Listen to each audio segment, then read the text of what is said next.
C'est le mois des fiertés. Alors pour rappel, c'est une célébration qui trouve ses racines dans les émeutes de Stonewall qui sont survenues le 28 juin 1969 à New York. Et ces événements ont marqué un tournant décisif dans la reconnaissance des droits des personnes LGBTQ+. Et puisque c'est en 1970 qu'est née la première marche des fiertés. Et depuis ce jour, le mois de juin, c'est devenu un moment de rassemblement, de revendication et de célébration à travers le monde pour eux.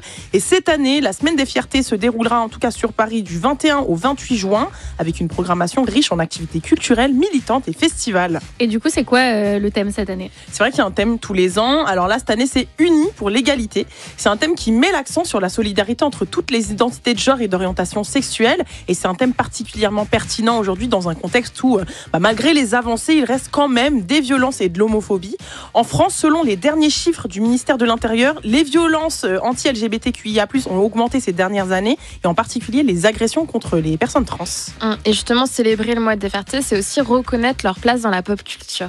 Ouais, et en tout cas, c'est l'angle que nous, on a choisi de prendre aujourd'hui, parce que sur le petit écran, nombreuses sont les séries et les films qui ont contribué à les rendre visibles aussi des récits longtemps effacés. Ce sont des œuvres qui racontent des histoires d'amour, de lutte, de joie, mais aussi de découverte de soi, et aujourd'hui, c'est vrai que cette visibilité dans la pop culture, c'est un moteur d'identification pour de nombreuses personnes, et en particulier des jeunes.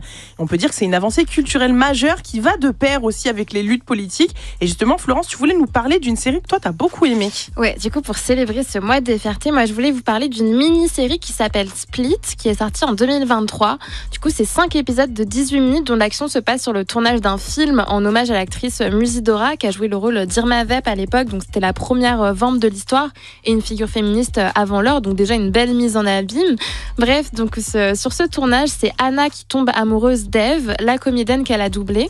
Et pourtant, elle est en couple avec un homme à ce moment-là. Et du coup, c'est tout l'enjeu du scénario. C'est du coup la remise en question du système hétérosexuel par une héroïne qui décide de se laisser aller à son nouveau désir.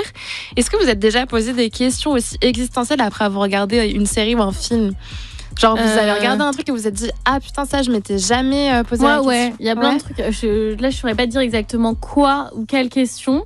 Mais des fois, je me dis, mais en fait, je vais pas dans la bonne direction dans ma vie, tu vois. Là, comme ça, je t'avoue, je sais pas. Ah ouais, parce que moi, j'ai l'impression que c'est quand même mon moteur premier. Genre, moi, où je découvre un truc via un film et je suis en mode, mais en fait, il faut que je fasse ça. C'est comme, je verrai toujours visage, je crois. Ouais. Sur c'est la justice réparative, pardon.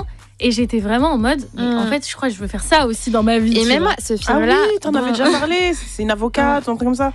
Non, c'est justement les victimes qui rencontrent des agresseurs ou des gens qu'on connaît. Des gens qui lui ont causé. Mais trop bon exemple parce que elle particulièrement. Ouais. Après ce film-là, je m'étais demandé est-ce que j'ai envie de dialoguer. Enfin, tu vois, genre des questions hyper fortes. Et là, justement, la question dans ce film-là, c'est est-ce que l'hétérosexualité, c'est vraiment une orientation sexuelle ou une norme ? Ouais. C'est aussi.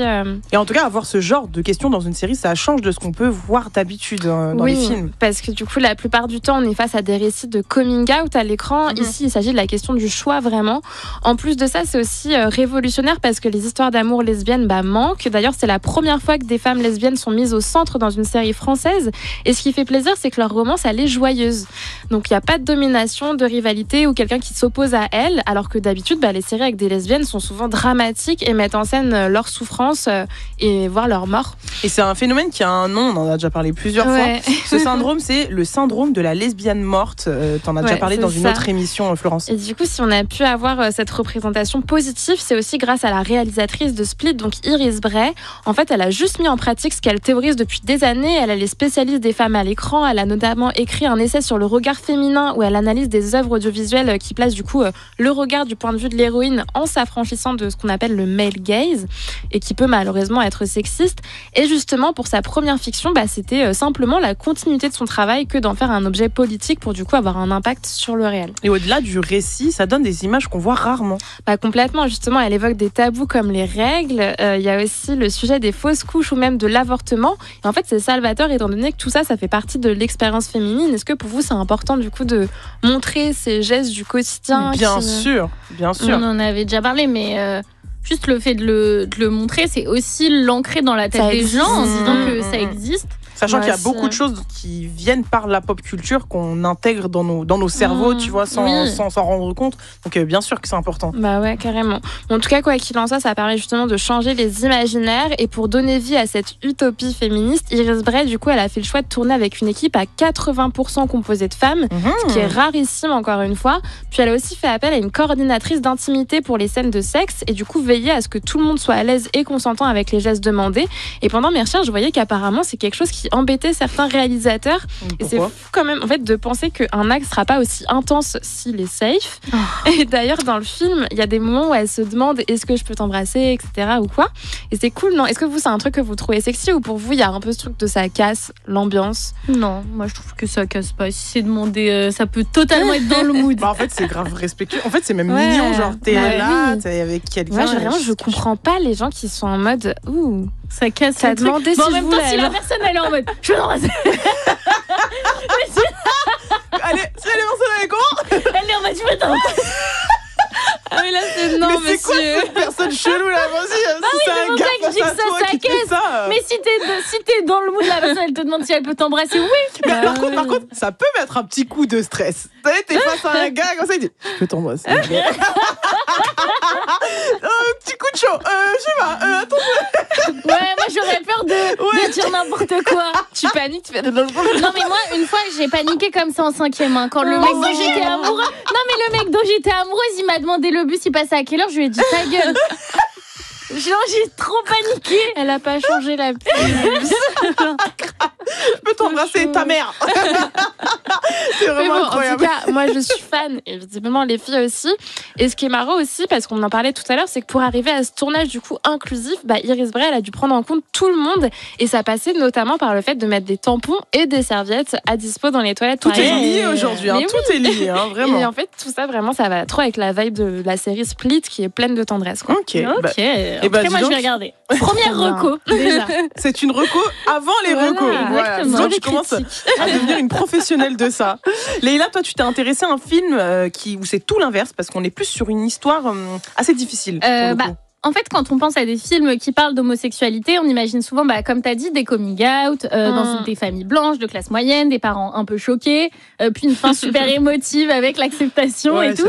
Et en fait, Moonlight, c'est tout sauf ça. Donc, c'est un film qui parle du silence, de la peur, de la survie, et surtout quand tu es noir, pauvre, et que tu ressens quelque chose en fait que tu n'as jamais eu le droit d'exprimer. Ok, du coup, ça parle de quoi, Moonlight? En gros, c'est le film, il suit Chiron, donc un garçon qui grandit dans un quartier difficile de Miami. Sa mère est toxicomane, à l'école il est harcelé parce qu'il est trop différent, trop silencieux, et en fait il sait sans savoir le dire qu'il est attiré par les garçons. Et le film il est divisé en 3 parties. Donc la première c'est l'enfance, donc il est timide, effacé, il rencontre Juan, donc c'est un dealer qui devient un peu son père de substitution, et Teresa qui l'accueille quand sa mère ne peut plus le faire. Et c'est Juan en fait qui va lui dire pour la première fois que c'est pas une honte d'aimer les garçons. Ensuite on a la deuxième partie, c'est son adolescence, et en fait là il commence à ressentir du désir, notamment pour un de ses potes qui s'appelle Kevin. Et en fait ils vivent un espèce de petit moment amoureux, tu vois, sur la plage. Mais un peu après, on a Kevin qui est poussé par la pression des autres, qui finit par le frapper devant tout le monde.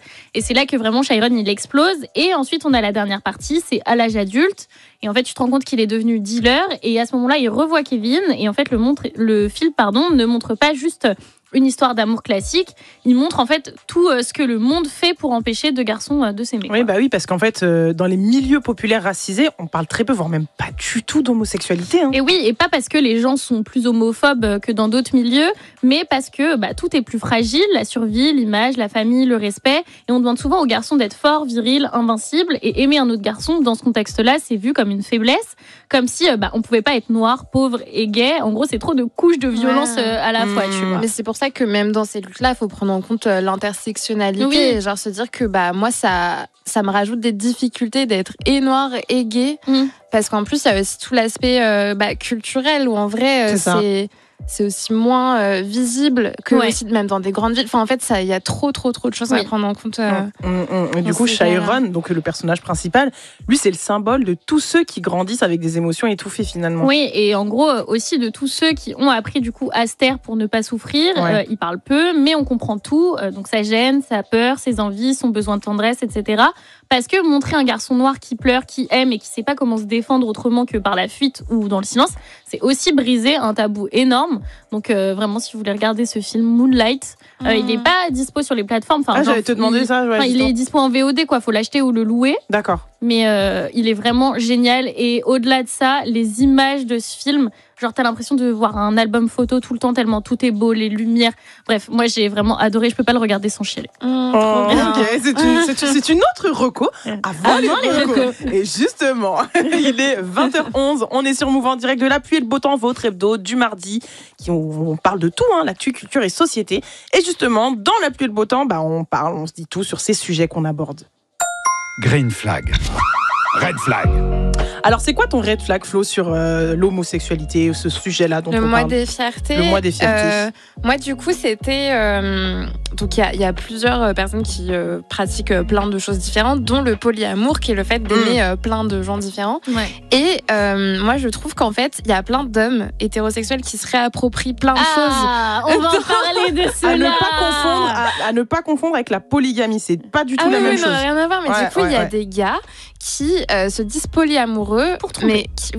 Pour tromper, pour être infidèle, pour mal se comporter. Et en fait, juste, ça saoule de se dire que même dans ces luttes-là, il y a des gars qui font semblant d'être hyper déconstruits, ouverts, machin et tout. Mais en fait, quand on profite juste pour même être en couple libre tout seul, ce genre de choses. Mais moi, ça m'était arrivé avec un mec de ma classe quand je faisais mes études. En gros, il était sur une appli de rencontre et on discute et tout. Je lui dis, mais t'avais pas une copine? Et il me dit, si, mais on est dans un couple libre et tout. On peut rencontrer d'autres gens, machin. Et donc, on parle, machin. Et je lui dis, et elle, du coup, elle te dit quand elle voit d'autres gars? Et il me dit, elle a jamais vu d'autres gars. Et du coup, elle est pas dans le polyamour. Après, je lui ai dit, après, même si c'est pas une compétition et que chacun doit pas, tu vois, il y a pas un truc comme ça, mais il y a quand même ce truc-là où beaucoup sont tout seuls dans leur. Voilà, et il me dit, parce que c'est ça. Elle préfère rester exclusive, c'est juste moi. J'étais en mode, t'es libre tout seul, on va dire.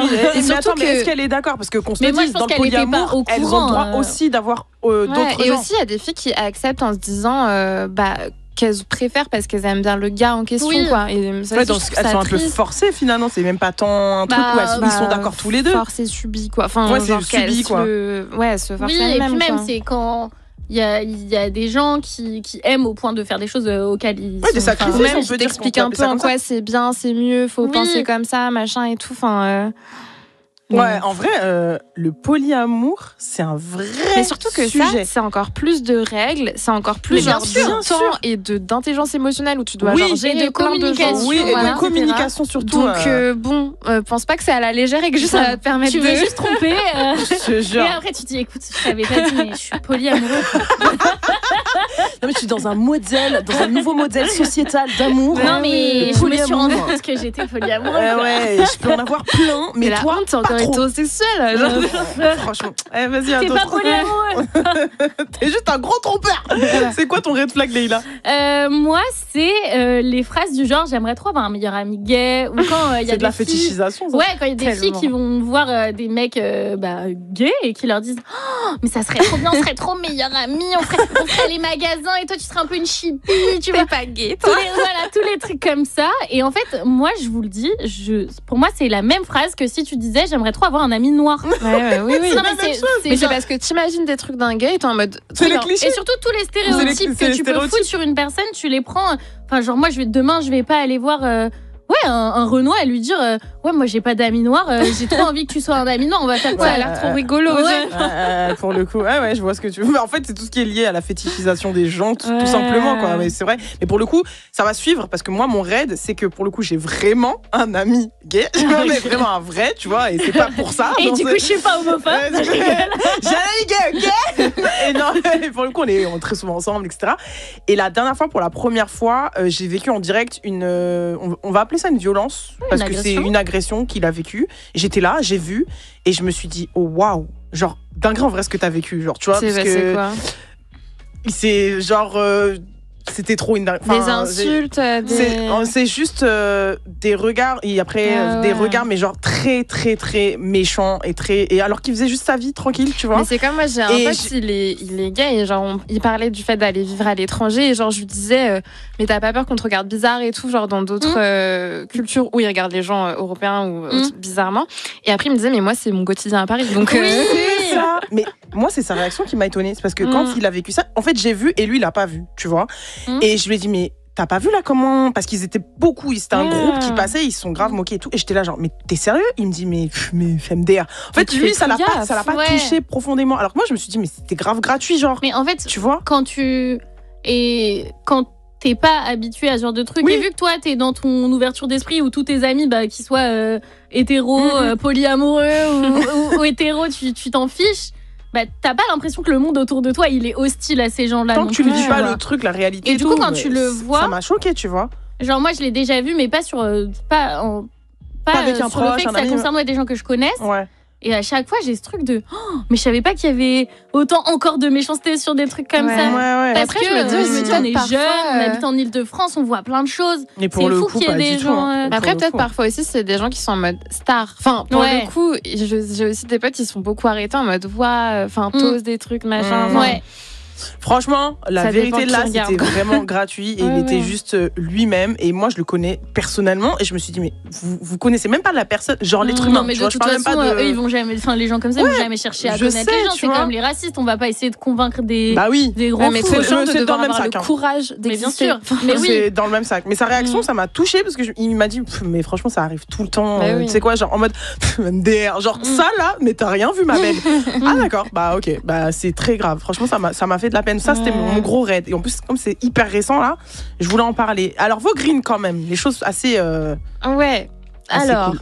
moi, c'est un green qui a ses inconvénients, mais c'est quand même qu'il y ait de plus en plus de gens qui s'intéressent à ce que font les personnes queer, comme les shows de drag queen, etc. Enfin, en fait, et même des gens qui sont pas concernés, qui sont peut-être des alliés ou quoi, mais qui. Moi, je trouve ça bien, même si ça a quand même plein de. Il y a des comportements qui sont pas OK quand ça se passe et tout. Okay. Mais bon, ça se démocratise, ça leur fait payer leur loyer. Enfin... Oui, parce qu'on disait que c'était un métier hyper précaire. Ouais, qu'on avait fait un sujet sur Drag Race, justement, l'émission. Mais je pense que cette émission, elle a grave aidé à. Ouais. Même là, il va y avoir Drag Race Star. Oula, j'ai tout confondu. Genre tous les pays? All Star. Non, All Star. C'est-à-dire toutes les stars de France dans un. Génial. Et c'est trop bien. Ils vont peut-être potentiellement faire un gros événement sur Paris. Ils avaient fait un truc au Grand Rex et tout. Ouais, et je pense qu'il y aura énormément de monde. C'est quoi ton green, Léa? Moi, ça va avec ce que disait Flo, mais c'est aussi l'impact de ces communautés-là dans la pop culture et sur des tendances qu'on suit tous et qu'elles ont longtemps revendiquées et qu'enfin on reconnaît, comme par exemple la tendance du contouring en maquillage. Ça vient du drag, tu vois, les trucs comme ça. Le voguing. Ouais, certaines danses, le voguing, même à juste démocratiser certains styles musicaux. L'électro, c'est quelque chose qui se jouait dans les boîtes gays, tu vois, avant. Ouais. Et tous ces trucs-là, et je suis contente que maintenant on leur donne le crédit qu'ils méritent, tu vois. Mais j'avoue, je te suis sur ce sur ce green, pardon. C'est vrai que, non, parce que c'est vrai qu'il y a beaucoup de choses que nous on utilise dans la vie de tous les jours. Là, tu viens de parler du contouring, c'est hyper banal pour les filles, tu vois. Oui, genre c'est pas les Kardashians qui ont inventé le contouring. Mais de fou, grave. Remettez à César ce qui appartient à César. C'est comme ça qu'on dit? Donner à César ce qui appartient à César. Ce qui appartient à César. 20h26, on est sur Move en direct de La Pluie et le Beau Temps, l'hebdo du mardi qui débriefe l'actu, culture et société. Et à l'occasion du mois des fiertés, on vous parle de ces films et séries qui ont eu un impact dans la cause LGBTQ+. Et justement, si l'inclusion n'a pas toujours été au rendez-vous dans la pop culture, je voulais revenir sur un coming out qui a marqué toute une génération. Retour en 1997. Hier et aujourd'hui. Alors à l'époque, la célèbre présentatrice TV Ellen DeGeneres, vous la connaissez tous, voilà. Alors tout le monde la connaît, elle est hyper connue. Aujourd'hui, elle ne cache pas du tout son homosexualité, justement, c'est même une icône. Et faut savoir qu'à l'époque, elle incarnait le rôle d'Hélène Morgan, une libraire un peu maladroite, un peu drôle, attachante, dans une série humoristique qui s'appelait Hélène, tout simplement. C'était diffusé sur ABC de 94 à 98. Est-ce que vous avez déjà entendu parler de cette série, les filles? Absolument. Moi, j'ai pas suivi non plus. En fait, elle a été connue comme ça. Peut-être arrêter l'année où je suis née, c'est pour ça. Bon, je connaissais pas non plus, mais visiblement aux États-Unis c'est assez populaire. Et du coup, jusqu'en 1997, son personnage tranquille, Hélène et tout, était perçu comme hétéro. En fait, c'était clairement la norme dans les sitcoms grand public à l'époque. Mais ce qui s'est passé, c'est que le 30 avril 97, donc dans un épisode qui s'appelait The Puppy Episode, Hélène Morgan, le personnage, il retenait bien parce que c'est important. Donc le personnage fait son coming out en direct à la télévision en déclarant I'm gay. Donc je suis gay. Vous savez, c'est le genre de sitcom où il y a un public là, comme dans Une nounou d'enfer. Il devait y y avoir genre. Voilà. Donc, elle fait son coming out en direct, donc la personnage interprétée par Ellen DeGeneres. Et ça a été un tournant, puisque c'était le premier coming out marquant de l'histoire des séries américaines. Et cet épisode est d'autant plus historique, puisque Ellen DeGeneres, donc la vraie, elle faisait aussi son coming out au même moment dans la vraie vie, notamment dans une interview de couverture dans le magazine Time, qui s'appelait Yep, I'm gay. Donc vous avez capté la ref. Voilà, donc elle a fait ça dans la série et dans la vraie vie. Après, il y a eu plein de scandales, elle a été soutenue ou non, voilà, c'était un peu un tournant quoi dans les années 90 et donc elle a connu des années assez difficiles après ce coming out, mais bon, vous connaissez la suite, elle est revenue en force avec son talk show qui s'appelle The Ellen DeGeneres Show. Aujourd'hui, c'est une figure emblématique du mouvement LGBTQ+ aux États-Unis, mais personne apparemment là-bas, du coup, personne n'a oublié cet épisode. J'étais assez étonnée quand je préparais l'émission. C'est fou aussi comment les gens veulent absolument connaître l'orientation sexuelle des gens qui sont célèbres, tu vois, et même qui les out genre sans leur consentement et tout. Moi je trouve ça fou de se dire que tu veux trop savoir ce qui se passe chez la personne. Bah pour le coup, elle, c'était son choix, elle a voulu le révéler, tu vois, mais c'est vrai moi, que tu vois, genre ça pourrait être une populaire, peut-être on en parlera tout à l'heure, mais genre nous on n'a jamais dit salut je suis hétéro. Donc c'est un peu marrant je trouve d'avoir à le dire tout simplement. Mais après, comme si c'était comme s'il fallait appuyer sur ça, normal, tu vois, mais... Bon, en tout cas, ce coming out là pour le coup de Hélène, je crois que c'est la première même au niveau des animatrices télé hyper connues, personne bien publique aux États-Unis qui a fait ça. Donc ça a marqué un tournant. Et du côté des films aussi, est-ce que Florence, toi, tu as travaillé sur ça. Est-ce qu'il y a eu un film qui a marqué son temps ? Ouais, en fait, souvent on dit que cette partie pourrait s'appeler C'était pas mieux avant. Et en effet, mais cette fois, j'avais vraiment envie de choisir un vieux film, du coup, qui pour autant ne mettait pas en scène des personnages LGBT de manière caricaturale et problématique. Et du coup, s'il y en a très très peu, il y en a quand même un, et entre autres le sublime Je, tu, il, elle. Donc c'est le premier long métrage de Chantal Akerman. Je sais pas si vous connaissez. Non. Non, du coup ça change tout parce que c'est une cinéaste qui est féministe radicale et lesbienne, donc elle est concernée. Et elle est assez méconnue, même si on entend un peu plus parler d'elle depuis son suicide en 2015. Et plus globalement ces dernières années. Mais en tout cas, Je, tu, il, elle, c'est un film en noir et blanc qui est très lent, qui est super poétique, qui date de 1976 et qui a été tourné seulement en 6 jours avec un budget mais complètement dérisoire, moins de 7 000 €, mais qui pourtant est merveilleux. À l'époque, j'aurais dit, si ça avait été aujourd'hui, j'aurais dit il avait été tourné à l'iPhone. Avec un budget dérisoire. Sur Snap. Ils ont fait un montage sur CapCut. Et du coup, elle joue dans son propre film avec 2 autres acteurs, c'est ça ? C'est tout, ouais. Et du coup, on la suit en fait dans sa solitude. Elle est d'abord comme prisonnière dans sa chambre. Elle fait passer le temps en bougeant son matelas dans toutes les positions. Elle écrit, elle mange du sucre. Bref, rien d'hyper cinématographique a priori. Puis, elle finit par quitter sa chambre et croiser un routier avant de se réfugier chez une amante avec qui elle fait l'amour. D'accord. Et donc, pour beaucoup, tu me dis si je me trompe, cette scène est considérée comme la plus belle scène de sexe lesbien au cinéma. C'est ça. Et du coup, on peut dire que l'apogée du film, c'est cette scène justement où elle joue d'ailleurs. Elle est assez impudique. Elle est hyper sauvage et surtout très longue. Elle dure 15 minutes. 15 minutes ? Ouais. 15 minutes de sexe lesbien. Mais du coup, qui pour autant ne sont pas du tout esthétiques. Et justement, c'est pour cette raison qu'elle est hyper réaliste et qu'elle dénote des films lesbiens qu'on peut avoir en référence. Je pense qu'on pense tous à des films comme La vie d'Adèle, par exemple. Et je sais pas si vous l'avez vu, mais dedans, Abdelatif Kechiche, du coup, il avait créé un gros malaise et surtout auprès du public lesbien parce que du coup, les scènes de sexe étaient perçues comme hyper clichés, genre ciseaux, 69 machin et tout. Je te jure, c'est le seul film que j'ai vu dans ce genre parce qu'il a été très médiatisé beaucoup à l'époque et tout. Parce que Et j'avoue, il m'avait choqué. Pourtant, j'étais très jeune, tu vois, et je m'en souviens encore. Tu vois, et quand je revois Adèle Exarchopoulos aujourd'hui, je suis en mode ok. Ok. J'ai pas oublié, tu vois. Et c'était souvent le cas, du coup, à l'époque, avec ce genre de film, surtout à cause du male gaze dont tu parlais tout à l'heure. Oui, c'est ça. Et c'est horrible parce qu'à force, du coup, c'est l'idée qu'on s'en fait. Alors qu'en même temps, tu vois, à l'époque, quand elles étaient visibles, les représentations lesbiennes étaient limite un spectacle, en fait, pour les hommes hétérosexuels. C'est quelque chose d'ancré. Jusque récemment, quand on tapait le mot lesbienne sur Google, on tombait systématiquement sur du contenu pornographique. Ah ouais ? Ouais. Et c'était, je crois, le 3e contenu le plus regardé, d'ailleurs. Et en plus, j'ai l'impression que c'est une idée que les jeunes filles gardent en tête, dans le sens où moi, j'ai souvenir que dans mon lycée, en tout cas, certaines jeunes filles prônaient le fait d'être bi pour exciter des mecs. Je sais pas si vous aussi... Non, il n'y avait pas de filles qui se proclamaient bi. Non. Et tu sais, il y avait même à l'époque des clips, genre, je pense à un de Shakira et Rihanna, où elle faisait les coquines dans un lit et tout. Et en fait, dans les paroles, on entendait que c'était pour plaire à un mec. Enfin, il y avait vachement ce truc de. C'est quel clip ça? Le clip Remember to Forget You. Ouais, Can't Remember to Forget You.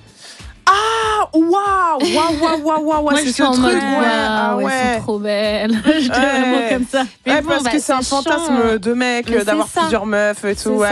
Alors que même genre de voir deux filles qui s'embrassent. Et pour les meufs lesbiennes, non, c'est notre réalité. Et genre, on ne veut pas être un fantasme pour vous, tu vois. Et pareil, ça se passe pas forcément comme on le montre dans certains films. Et en tout cas, dans Je tue, il, elle, il n'y a pas de voyeurisme. Et c'est en ça que l'œuvre de Chantal Akerman, elle offre un regard avant-gardiste dans le sens où elle n'est pas là pour satisfaire les fantasmes masculins, mais juste donner sa vérité avec un rapport au temps qui est très particulier. Oui, c'est aussi pour ça que certains trouvent son cinéma interminable du coup. Oui, parce qu'elle montre des images dont personne ne s'intéresse et elle s'y attarde, comme dans son film le plus connu qui s'appelle Jeanne Dielman, qui par ailleurs a été sacré meilleur long métrage de tous les temps quand même.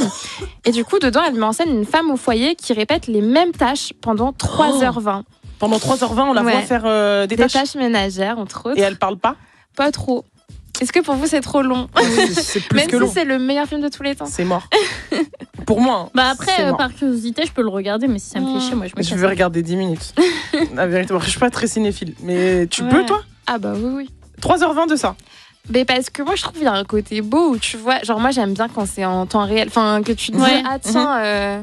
Mais moi je regarde plein de conneries aussi, moi je me perds dans YouTube, enfin donc ça me. T'es une bonne cliente, quoi, on va dire. Je suis patiente, ouais.